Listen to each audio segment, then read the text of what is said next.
Professional wrestling, a prelude. I never worried about the damage, ligaments, and lost teeth, though these things did occur. Bone bruises and fractured tailbones, those too.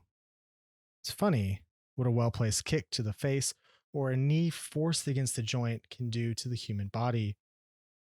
But it didn't matter. We believed ourselves invincible, bragging a fictional superiority over the fans and craving an actual one over our peers. To be superior in some way, it was our only hope of getting paid. We were the wrestlers of a new millennium, trained by those of the old. We thought ourselves superstars on the rise, undiscovered talent grinding out a debt on the independent scene before earning an owed fame on the main stage. Everything bought with a little blood and sweat. But I guess that's the beauty of youth, the folly as well. We didn't waver in resolve, not at the sight of shattered bones, not to stories of accidental death, and certainly not to the threat of paralysis.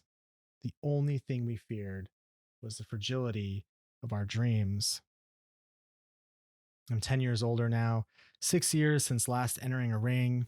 My teeth still broken but cosmetically bonded, my knees throbbing when I run.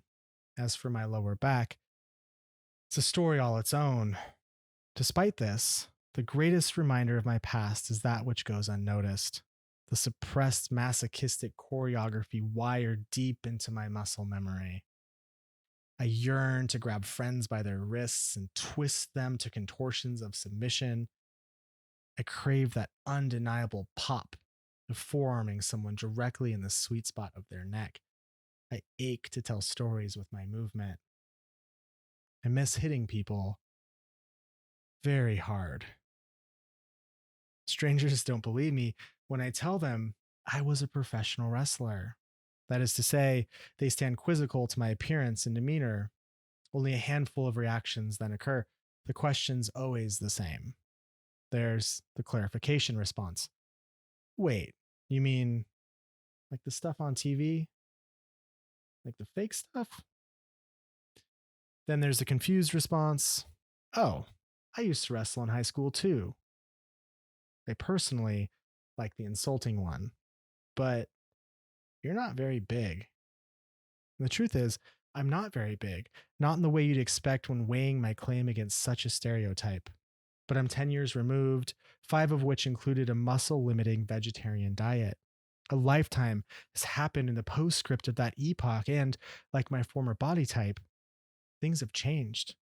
More questions then come, to which I answer yes, it's fake. Yes, it hurts. Yes, I've been in the ring with famous people. But these are not the things I wish to address. These are things of inconsequence only uttered to appease. Fake, hurt, famous. Wrestling wouldn't still linger in my blood if it could be reduced to those 3 words. For me, I yearn to depict a passion that could never be understood by a multitude free from the hardship of a life worthy of explanation. Fake becomes a word reserved for the people who never pursued what they wanted and squandered life on mediocrity. Hurt. It's waving goodbye to your 5-year-old brother crying through the living room window as you back out of the driveway to relocate 5 states away in the pursuit of a pipe dream, realizing the next time you know this kid, he will be years older and infinitely different. Famous becomes those wrestlers who should have made it but never did, the ones who gave everything to the sport, their health, their youth, their pride, and received anonymity in exchange. These are the athletes you wished people would ask you about because these are the ones you respected being in the ring with the most. And I don't mind answering the questions because professional wrestling is a bizarre subculture that demands curiosity. I wish I knew what to say to meld the misconstrued with the actuality. Because wrestling, it is a misunderstood craft, one scoffed at in the realm of entertainment, but to me, it's beautiful, like any fluid dance, such as the tango or salsa. But I assure you, I too once held those preconceived notions of ridiculous dramatics and flamboyant theatrics. This has become a part of the collective consciousness, yes, but only at that soiled level of what is considered the upper echelon of the sport. To watch wrestling on national TV is to see the most overproduced form in the country. It would be like turning on Clear Channel radio and believing it to be the best music our generation has to offer. And this is not to say the people working for the major wrestling organizations are any less talented or diligent. They only adhere to this larger agenda. The pay, it demands it. 99% of people recognize wrestling as this, something stripped of the art. The 1% in the know have experienced the beauty. It's not often, but I occasionally let my mind wander back to those days. I used to take pride in the amount of pain I could endure. I think we all did. But the sting of nostalgia gives me no arrogance. And like a lover of old, revisiting wrestling will be this wound that I open and close for the rest of my life.